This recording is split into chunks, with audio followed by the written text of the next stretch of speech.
Blog Talk Radio.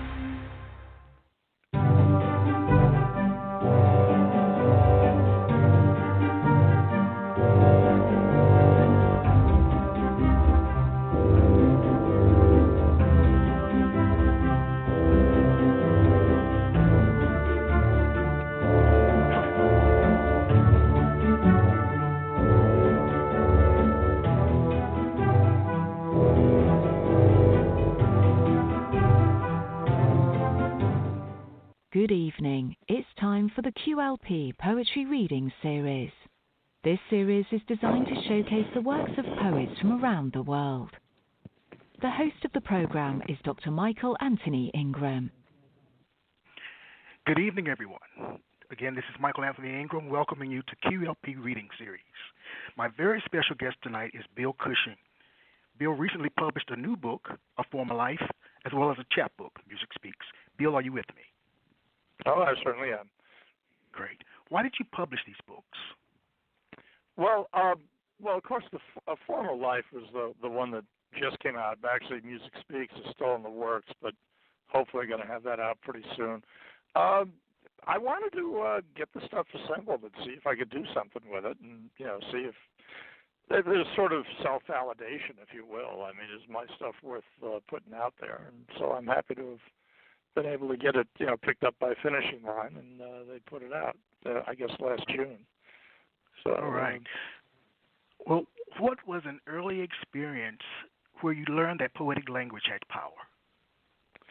Well, and it is funny because I do mention this in everything I talk about when I talk poetry, is that I actually came to it sort of through the back door in that I wasn't even thinking of it. And at the time, I was on my college newspaper, and I went to a big journalism conference, and the woman presented a workshop on how to improve your writing. And essentially, she said, "Hey, you want to make your writing better than anything? Start writing poetry."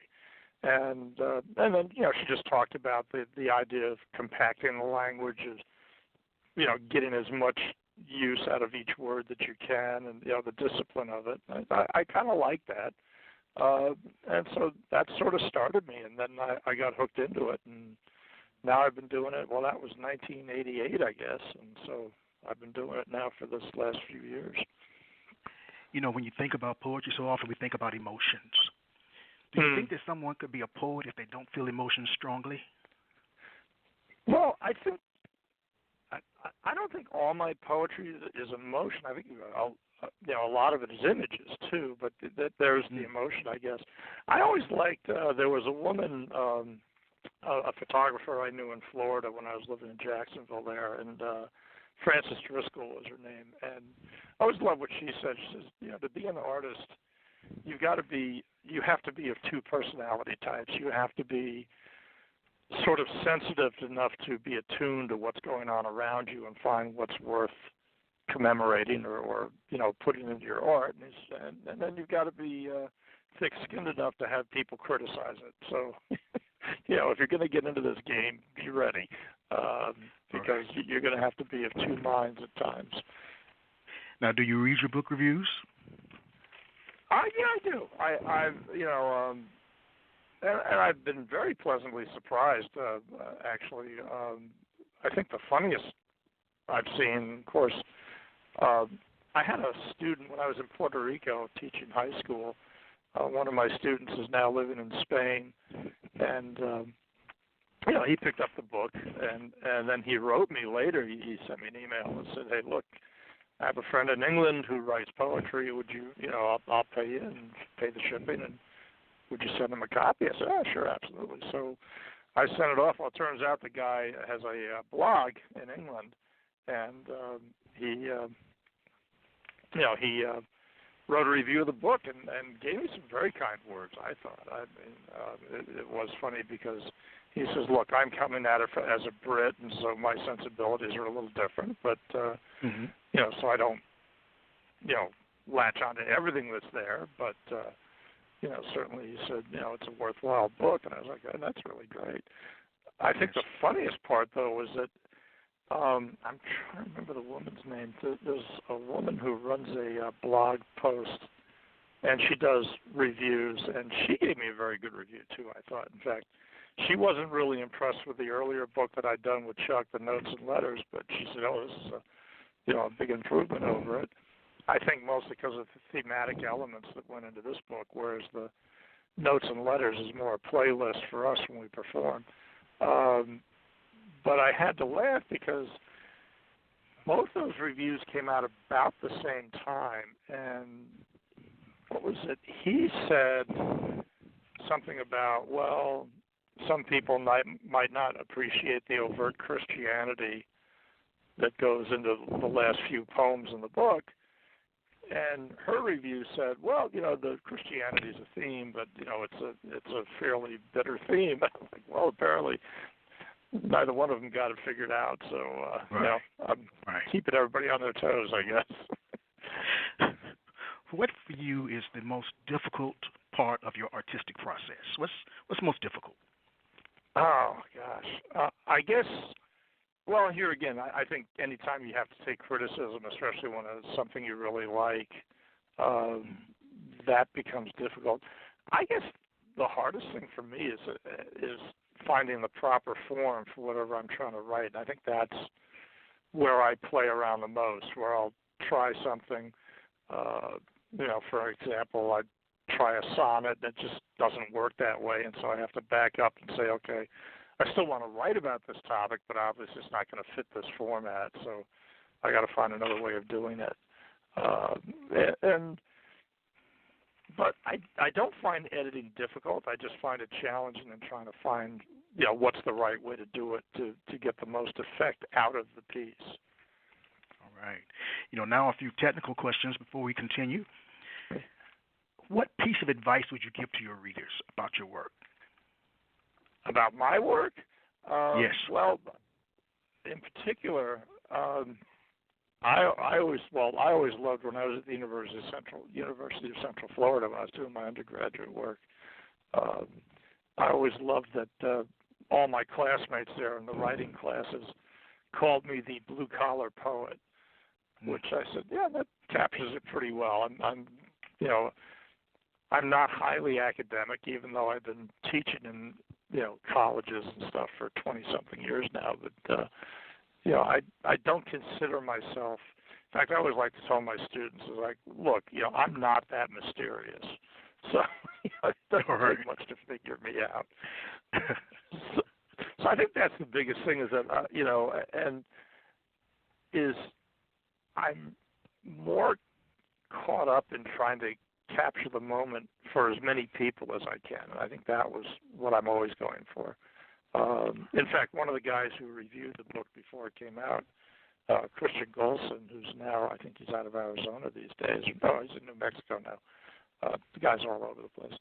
But I always liked what he used to say. He said, I want to be able to show my work to both the professor and the cleaning lady, and have them both come away with something.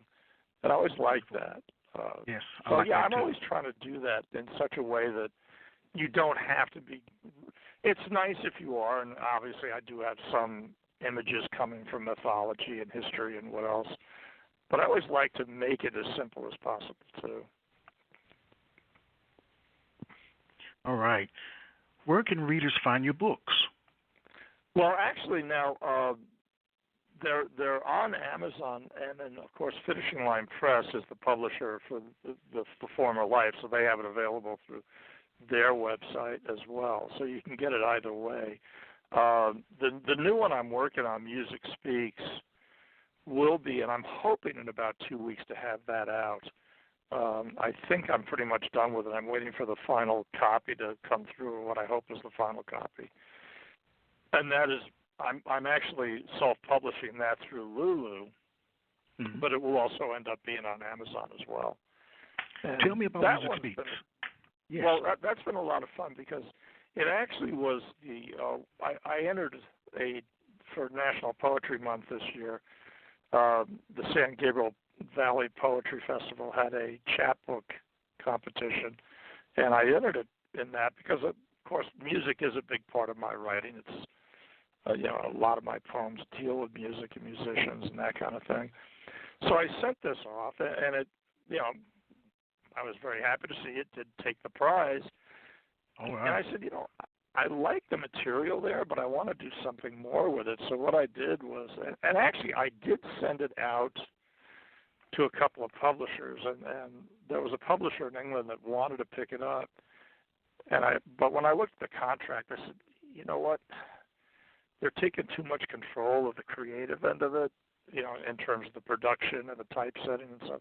And I said, I know what I want it to look like. I'm just looking for somebody to put it out there. And I'm thinking, and then when I looked at the as far as the compensation for it, I was like, I can probably do better myself.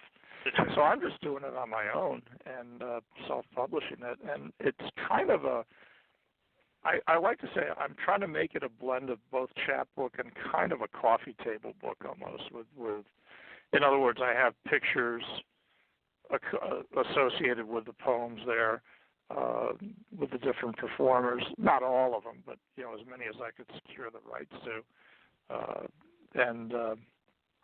So it's an illustrated book of poetry in many ways. Right. Which and I think it's coming out pretty well. In fact, I noticed you threw the front cover up. Yes. On the site there, and actually that's even been through a few changes, nothing major, but a few minor adjustments on that cover. And in fact, that's what I'm waiting for. Is the last one I made some adjustments to the back of it, and but I think it's pretty much ready to go. So I'm hoping I'm supposed to have that latest copy in hand in about a week and a half. So as soon as it gets here, if it looks good, I'm going to go ahead and start releasing it and advertising it. Figuring, well, Christmas is coming. Yes, maybe right. I can get some sales there. Yeah. Well, question for you: how can readers stay in touch? Well, probably the best bet, actually. In fact, I have the Notes and Letters Facebook page. But also, my email is pretty easy to remember, and it's PiscesPoet@Yahoo. So, in fact, that's what I'm doing now. I'm setting up promotional stuff for this book and saying, hey, you got any questions?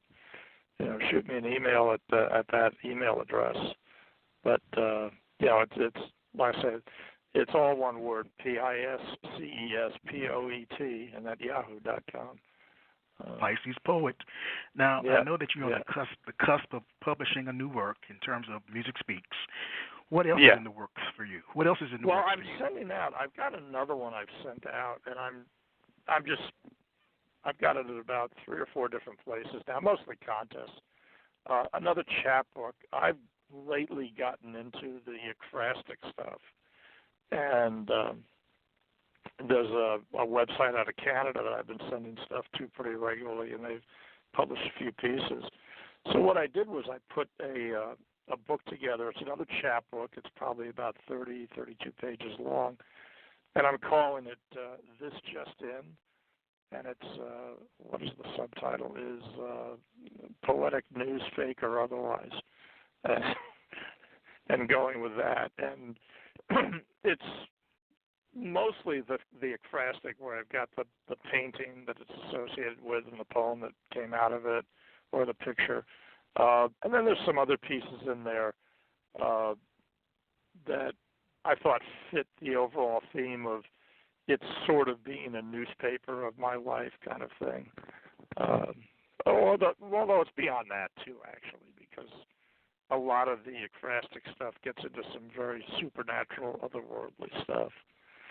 Which has been a lot of fun to play with. That's something I'm sending out pretty regularly now, and seeing if I can get one of these picked up and published. And then I'm probably going to start working on a second assembly, full-length assembly book, mostly with the idea of I'm going to be, retiring in February. And I want to get back to no thanks. But at any rate, I think I mentioned the last time we talked about the memoir I wrote about my late wife.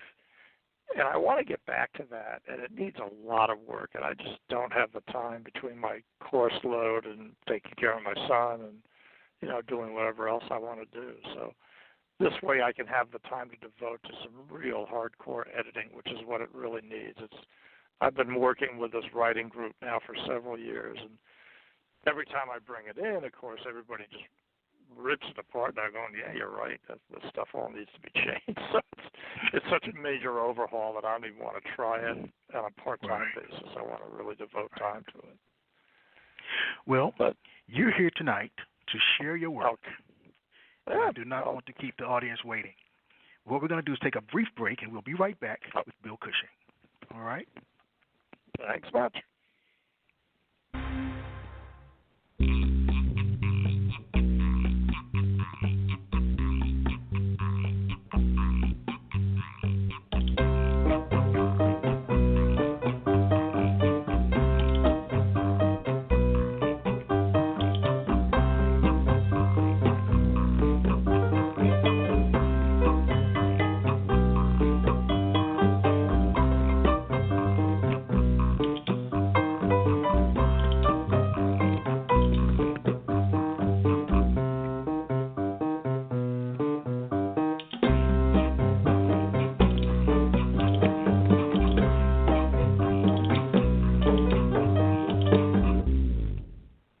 We are back. My name is Michael Anthony Ingram. I'm here with Bill Cushing. So without further ado, I give you Bill Cushing. Okay, thanks a lot. Well, I thought what I'd do is take most of the stuff out of the former life book and do some of that. And I guess one of them that you're familiar with, I believe, is that At a Mountain Waterfall. And that's one of my Puerto Rican poems, basically. It was written about my time down there. And actually, I'm real pleased to say it just came out about 3 weeks ago, I guess. There's a foreign literary magazine or anthology that comes out every few years. And they were able to, they took that and a couple of other pieces of mine. So, this one's... and it's interesting because this is one of the few free-form pieces I do where there's not a real structure to it. But this is At a Mountain Waterfall. Water slaps my face, forcing my eyes shut as we climb, crab-like, scuttling platform to platform along the rocks that form an opening not more than a half foot across. And from that 6-inch aperture, water shoots out and down. Rocks run in steps, handholds. Some jut out with holes in them. Vines crawl down and nourished by water that splashes, runs, pounds and flows, begin to take root as they touch down on another base of rock. Holding a stone shaped like an axe blade, as big as my hand and as thick and almost as flat, except for one hard wart at the broader end.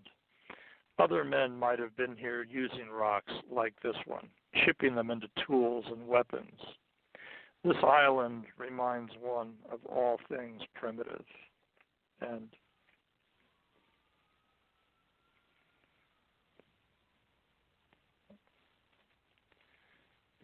okay, so that's that one. One of the things I believe, what was it? Oh, you were asking for that. You mentioned that girl in green? Yes. Yeah. Which I always like to say is my voyeuristic piece. That one actually, I noticed you posted that one up. I believe on the site, which I always like to say it was my hat trick with Borsky Press. I don't know if you know those folks out of Virginia. No. Yeah, I managed to get a short story in there, and then I had a nonfiction piece, and then I rounded everything out with the third issue and this one. And this is Girl in Green. Hair bobs around a face of Nefertitian beauty. She sits with an arm draped over the arm of a chair. Her green sleeve bends from the stiff leaves of a potted plant shooting out of a clay urn. Another sits, leaning against the wicker, resting her chin on a bended knee, her eyes closed and placid. The girl in green runs a hand through the shoulder-length hair of the other. I feel that hand scratch through my hair, the nails separating graying ends, the tips of her fingers resting as if on my skin. My neck cranes at the touch.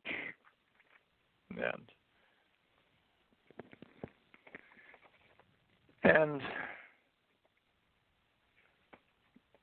one of the things, and maybe just to move into, because this is certainly, it's in the former life, and it's my poem about Miles Davis, which I've got to confess has been one of the pieces I'm proudest of. It's really given me a lot of mileage, I would say.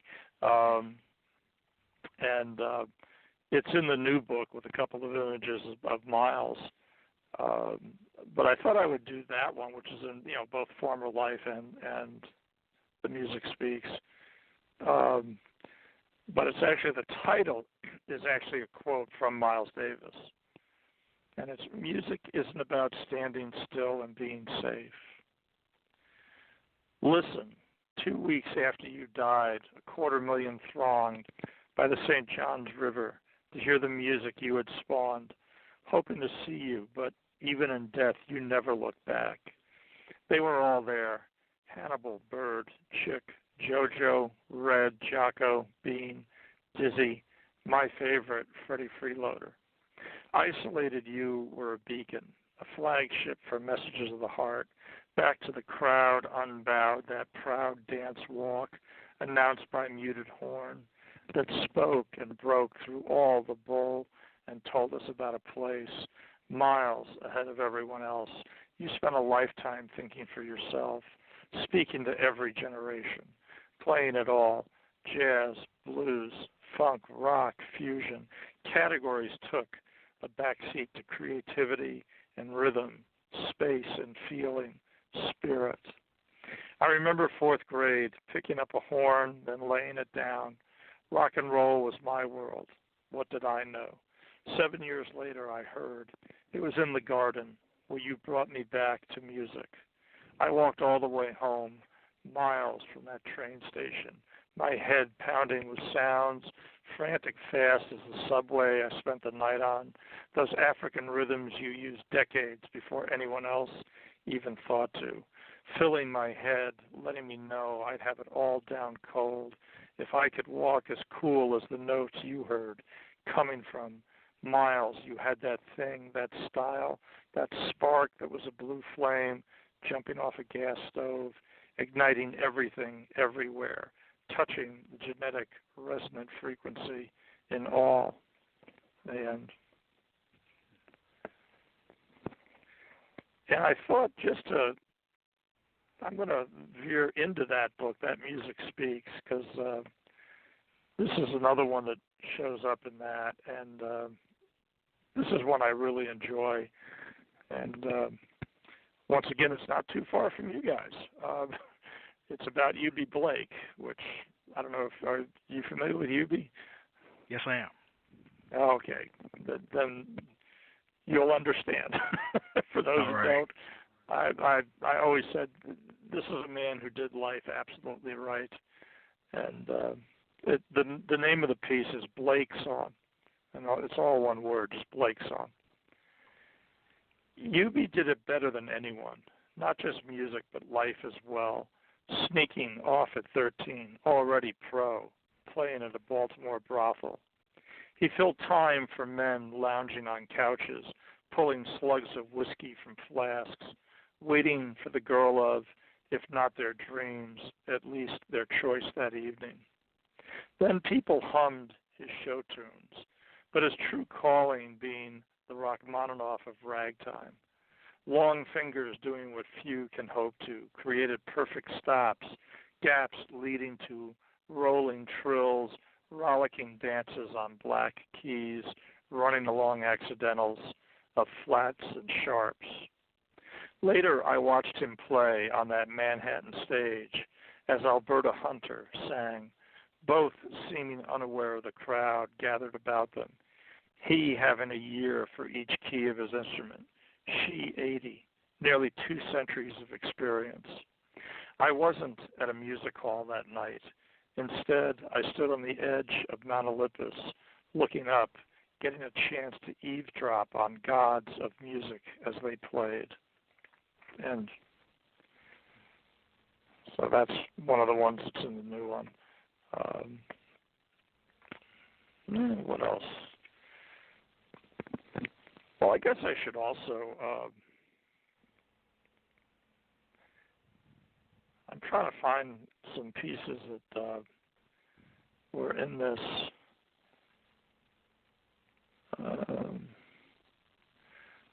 Well, one I particularly, and it's funny, I'm here again, very proud of this. And when I first came up with the idea for this one, I didn't know whether it was going to be a poem or part of a story, but it turned out becoming quite a decent poem, I thought, and especially given that some people who have read it basically understood it right away, especially friends from South America. My wife is Peruvian, and this is based on an incident I noticed while I was down there visiting relatives of hers.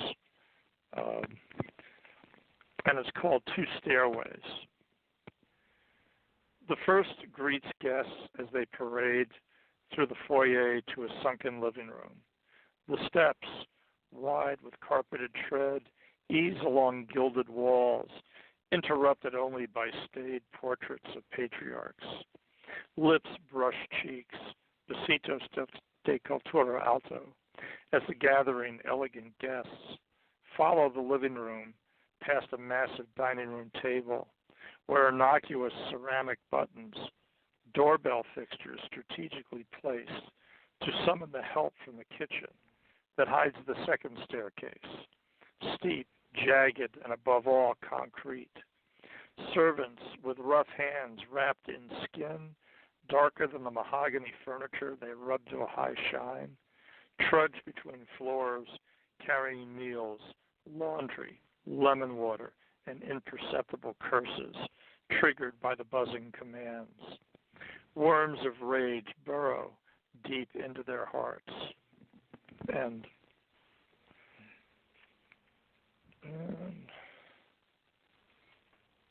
let's see. Well, this is, let me go to one of the religious pieces, why not? And it is funny, too, because here again, related to that, I remember when I was in school, workshopping some of my work, I remember one of my classmates asked me, she said, well, religion, are you religious? I said, well, not particularly. She goes, that shows up a lot in your stuff. I guess so, but I would say, I'm sorry, but there's some good material there. I'm not going to let it go to waste. And this one is actually sort of a takeoff on Milton's Paradise Lost, or more specifically Paradise Regained.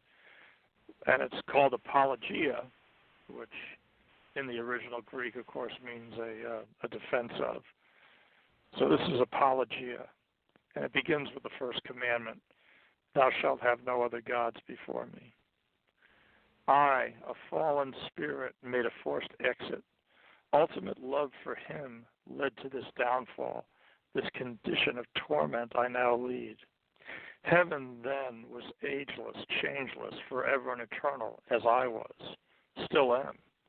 The law was laid down ages before man, before altars, before temples or churches, before the writing of law itself. Then that first commandment was altered and given to mankind, trivial creatures created out of ego, then possessed by it. It is ego, not knowledge, that is original sin. Remember this, before you were, that command stood for all, animals, plants, even angels. But when clay and dust were mixed with the breath of life to become an impostor of their creator, then even angels were told, kneel before men. Now my temptations serve as testimony to man's worthlessness, proving his Bible and God's own words correct. The torture of souls is only an afterthought, only reciprocity of torment. For my refusal to bow, I suffer now, as do you. And that's that one.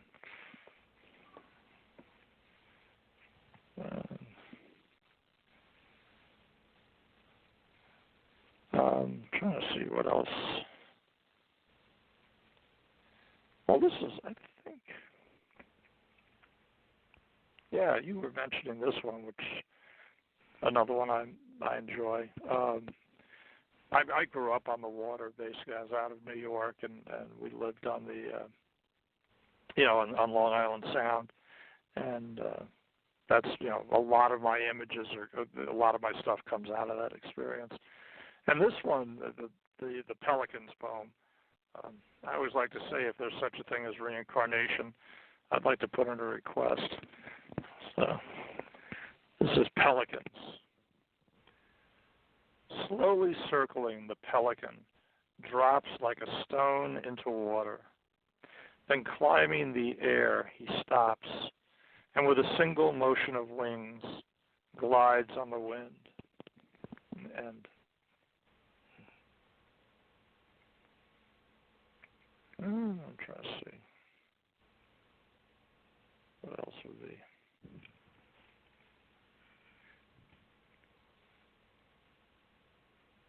Well, this is always, I always enjoy this. This is actually the first serious poem I wrote, which came out of, after that workshop I went to. I happened to see one of these places, and I think anybody who hears this will know what I'm talking about. It's called In Pink Neon. Chrome and black tile at breakfast again. Coffee is so strong it pulls your eyelids back, going down. And while last evening's drunks with 5 a.m. shadows use it to try to face the new day, women, legs on spiked heels, lift leather skirts to reveal specialties of the house, initiating a physical negotiation, trading the tangible for currency. Enclosed cuffed hand, scaling triangle of whole wheat drips from sunny side up. A single waitress covers ground. Butter warmed by sun shining through slanted glass slowly rolls down a stack of brown pancakes. Silverware clatters, china against china. Napkin falls, voices chatter. While outside in pink neon, a sign glows. Best food in town. And it is. And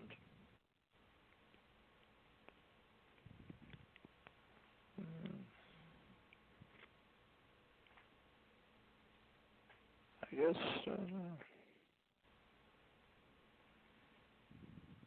well, this is always,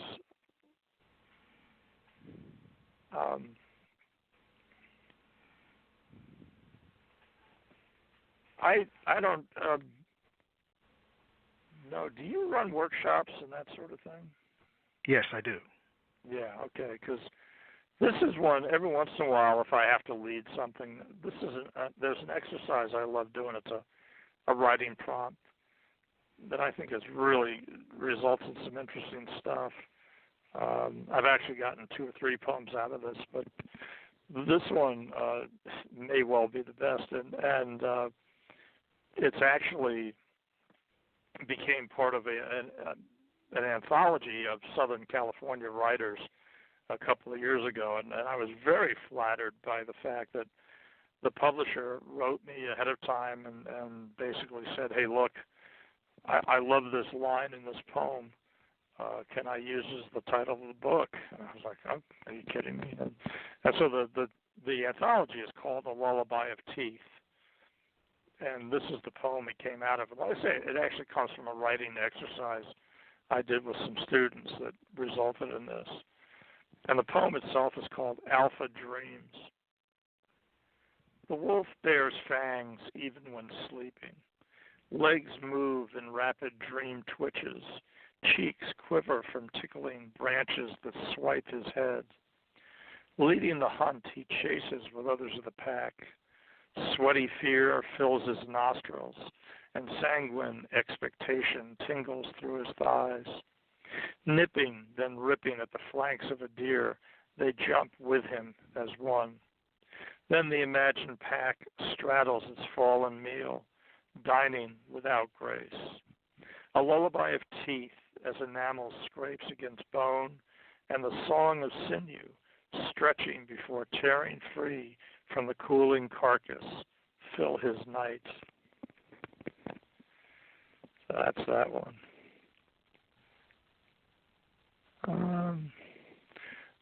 Let me go ahead and I may as well take a stab at the Chateau Forte La Rivière share, which, so for anybody who's listening who knows French, my apologies up front if I butchered the language. But this is actually, and this poem, I kind of like it because it really fits with, one of the things I'm always doing when I meet people who are involved in poetry is just as it's more of an exercise now is ask them, how do you define poetry? Because the best definition I ever heard, it did not come from a famous poet or a PhD or something. It was some guy I met on a train and we were talking, and he said poetry is the history of the human soul. And I thought, yeah, that's a perfect definition because actually if you look at the original poetry from the Greeks, it was sort of the historical record of events for their history, mythology, whatever. And this one came out of, I read a story about this castle, and it just fascinated me so much that I came up with this piece, and it is, everything you hear is true. So this is Chateau Forte La Rivière Cher. Paying the Loire tribute, Cher rises in the northwest, then flows across a plateau to join the Evre at Vierzon. 18th century masons built the chateau from and on pilings of a 16th century mill, creating a castle more squat than wide. Torchlit halls linked galleries, ballrooms, the castle fastened riverbanks with black and white tiles, witnesses to minuets, waltzes. Then pawns crossed the checkerboard that was then scuffed by the jackboots of soldiers of the 1,000-year Reich, lasting only 12, a fraction of the Führer's promises. Taking flight from Gothic weight, the structure offered flight to the builders' descendants. They had no way of knowing, these workmen who joined shores with stone, the path they left, placing this architectural bridge on arched columns. They spanned generations both backward and forward. They did not see events that were yet to be, yet still supplied an avenue to freedom for their great-grandchildren's grandchildren. And so that's that. And what else sounds good?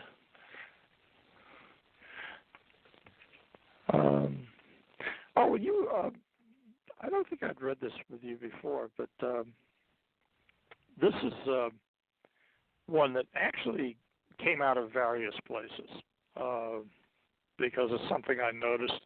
It's called Washington Street. It is always, it seems, an inner city street, lined with warehouses, accentuated by cinder block projects, too concrete to induce dreams. Purple painted cement patios seem to bend under maroon velour couches, filled with larger-than-life women fanning bandana-wrapped faces, while their men huddle around tables, drinking beer out of cans and playing cards for chump change. A bus grumbles along, mixing diesel fuels with the exhaust of crack. Inside, a blue-tattooed ex-con tries seducing a woman in the seat nearby. She talks of Jesus, the afterlife, and her church. He promises to meet her there, although theirs are at odds. Still, he prays for what might happen after dark in a consecrated park off Washington Street. And let's see. Shall I continue, I guess? Let's see. Well, this is, it's interesting, too, and a lot of my stuff, my father makes an appearance quite a bit. And, of course, my father was one of those guys who was larger than life. I mean, just impressed everybody. And he was impressive. I mean, he was very much ahead of his time on a lot of things. He was an electrical engineer who actually studied solid-state electronics back in the 40s before it even really existed, while it was still experimental. And so he does make an appearance quite a bit. And this poem is actually it started out about my mother, but it of course turned out being about him. And the event that occurred did happen on the date I give. The poem itself is called Father's Day, June 20th, 2004. I watched my mother die over days, eyes sealed shut, glazed with a crust of time, occasional sounds pantomiming conversation, breathing barely there and marked with wearied effort. Hands sprout from two thin and shriveled arms, laying wherever placed. Her legs scabbed from the falls of her last conscious moments. My father, the martial stoic, sits beside her, leans into her and whispers in her ear, "It's okay to go if you wish," telling her, "I'm ready." In a half-century of life, I had never seen such tenderness. His age-modeled hands stroke shallow cheeks. A half-finger brushes back brittle hair. And while it took 3 days to complete, on this Father's Day, my father inclined to give my mother the gift of dying. And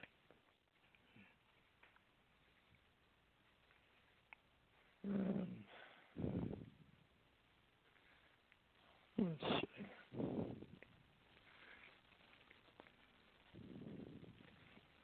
Well,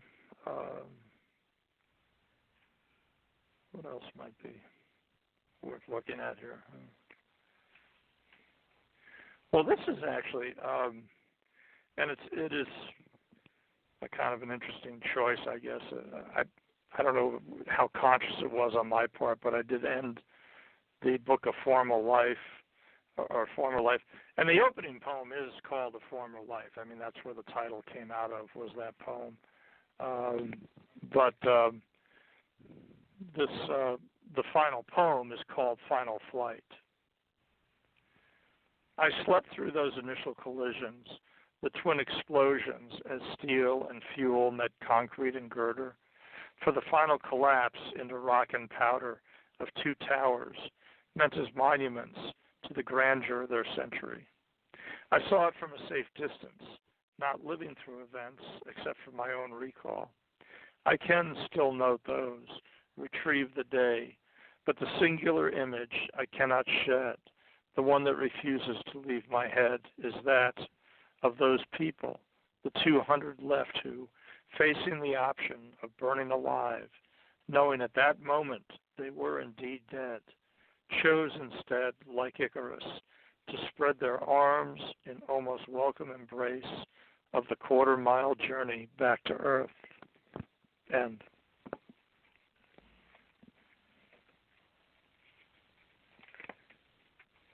And let's see. Well, why don't I, maybe what I'll do is divert back to new book, the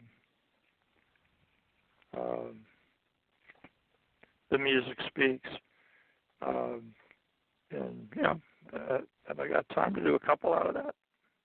Yes. Yeah. Okay. Great. So let me go.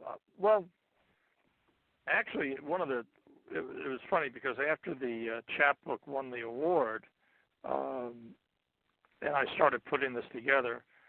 Well, that was when both Leon Redbone and Dr. John passed away. Mm-hmm. So I wrote some pieces about them, and I threw it into the book as, you know, sort of playing with the idea of music. I call it an encore. So it's not part of the original entry that came in, but it was added to it. And this is the one for Dr. John. It's called So Long, Dr. John. Bid farewell to New Orleans' favored son after more than a 6-decade run, infusing sound with flamboyant fun. We woke up to learn that Dr. John had folded his sheet music and was gone. He left us music, cassius bon, making whoopee with syncopated ease as hands danced and flirted across keys, taking us back in time, but now he's in the right place at the wrong time. He could make voodoo blues sublime like Mardi Gras goes on all the time. And then the other piece I would like to share with the listeners. This one comes out of the music, the movie Pan's Labyrinth, which I absolutely loved, and fell in love with the music of it, of course. So I put a piece in about that. So it sort of incorporates the soundtrack or the score of the movie, along with some of the story as well, for anybody who's familiar with the movie. And the title of the poem is La Rosa y el Dragón. Terror rarely comes in thunder, preferring a sinister waltz of seduction, the single notes of a piano, Bartok-like, accompany the spiral stairs, winding down the maze, echoed by hammer-struck wire, blossoming out into chorus. Then a voice like violin strings descends in pitch, looping in carefully placed steps of a few seemingly random notes, walking up scales and back. This dance of timpani and plants follows the labyrinth as wind hums ethereal as an oboe, exhaling. A deep drop in tone, a bassoon, then metallic bones clash in clanging vibrations, while strokes of plucked harp strings, the heartbeat, first steady, then slowing to a perfect if ignoble end. Ophelia, hearing the lullaby, rests to find the peace of mind found in the art of dying. End. So those are a couple of pieces from the book I'm working on now. The music speaks. So, well, I guess return to a former life. This is one. This was actually written for Gisela, my wife, and it's called Morning. Morning is my favorite time of day. Waking to an aroma of mangoes, your scent, feeling the weightlessness of curly hair. I can hear the easy rise of breath. A sculpted cheek and chin rest on my right shoulder, while the thumb and forefinger of my left palm lay flat, forming a V along the smooth cheek. Then, in a manner that would humble Helen of Troy herself, you rise, languid and liquid, and the lunar glow of your cool body moves into the light, casting a crescent shadow around your breast, your hips. Then your face turns toward me, and a smile spreads to greet the day. Then I rise with you. And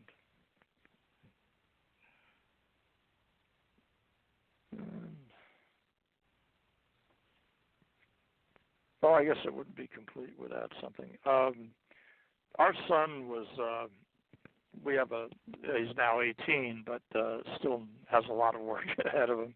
Our son was born he had suffered 2 strokes before he was even born, among a lot of other things that he's got going on. So, which I always like to say, he got his bad karma sort of out of the way up front. But this is a poem that I wrote about him, and I've got a couple of pieces about him, but this is the one about his birth, and it's called Gabriel's Coming.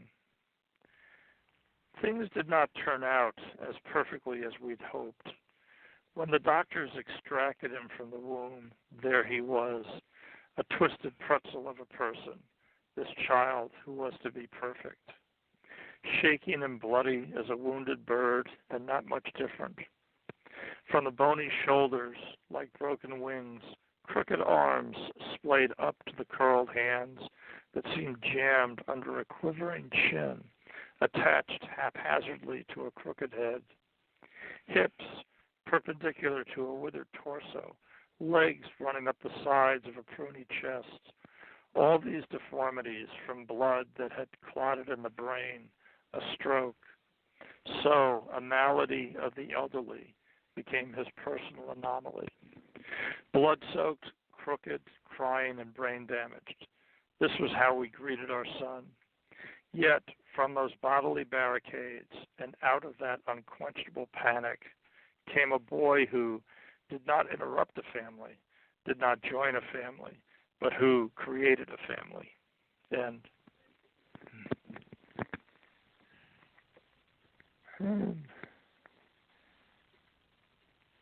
what else?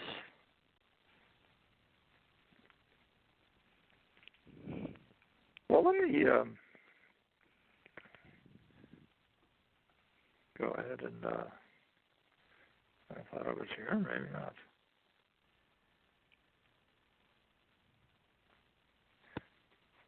Well, this is always a fun one. I always like to say this is my first official love poem. All right. It's about a guy who I'd never actually met, but I dated his granddaughter and heard stories about him, and she showed me an article about him, and so I wrote this. And it's called Clarence.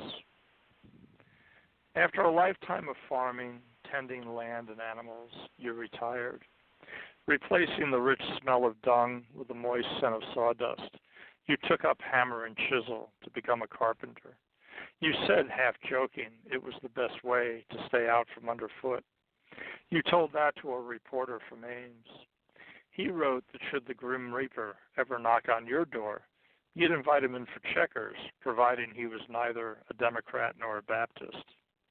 After serving coffee, playing a few games, death would probably leave a new customer. Like many carpenters, you lost some fingers to your craft, showing your heart was in your work, that sacrifice being more important than a few manual digits. And the heart shows in each finished product. The wooden bowls that came from a lightning-struck tree, the clocks all set 7 minutes too slow, or the stool you built your great-grandson, the seat heart-shaped, the legs shortened for smaller legs. And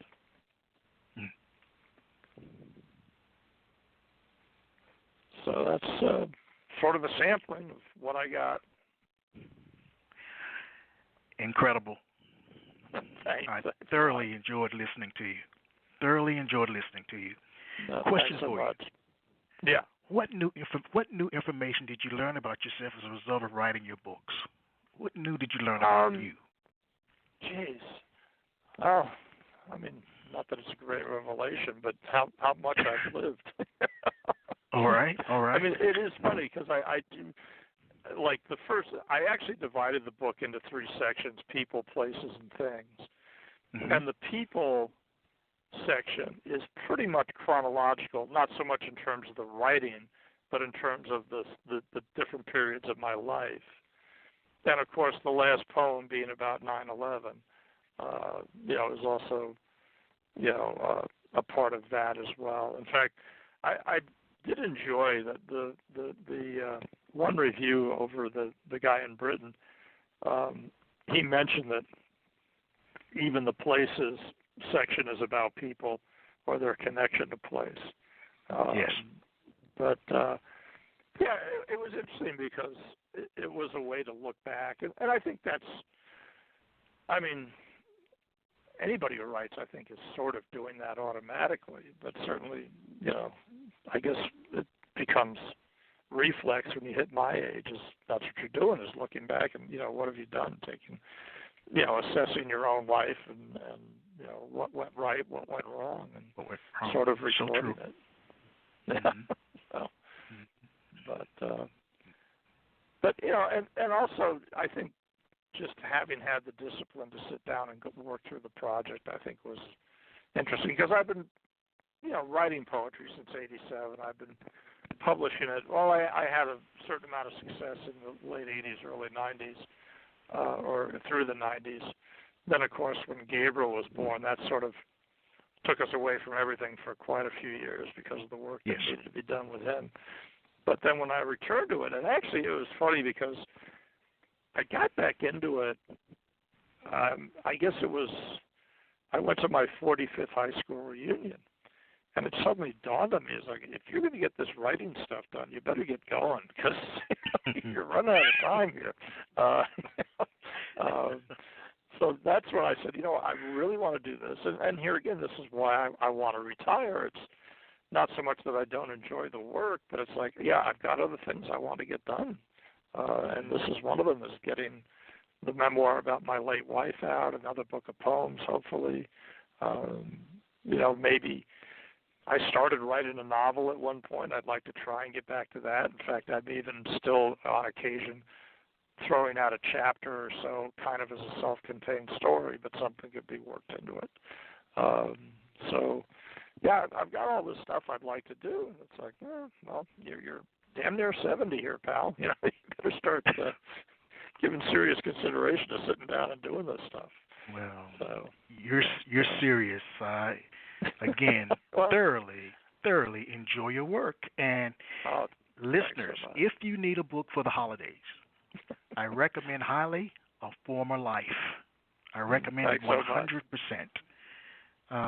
It's a great read, and it touched me deeply. Oh, thanks. And here again, I think that was one of the best reviews I had. Was one of my old high school buddies bought a copy pre-publication, to help me out. And the first thing he said is, you don't need to be an academic to read this guy's stuff. Yes. It's like, anybody can. And that's sort of, I think that's kind of what I shoot for, even though I really admire a lot of, I look at some of the other people I know and look at their stuff. Geez, I wish I could do that, but I've got my own niche, I guess. Oh, yes. And as we know, that when we compare ourselves to others, we always falter because they always seem to be better than what we think. Yeah. But as I share with people all the time, the grass is not greener, it's astroturf. So I'll keep that in mind. There you go. That's great. Well, thanks for putting up with me here. And no, thank you. I'm glad that you had an opportunity to share your work, and you're welcome on the program anytime you'd like to come back. Well, great. Thanks so much, and I will keep in touch. All right. Thank you. All right. Good night, everyone. Thanks so much. Bye-bye.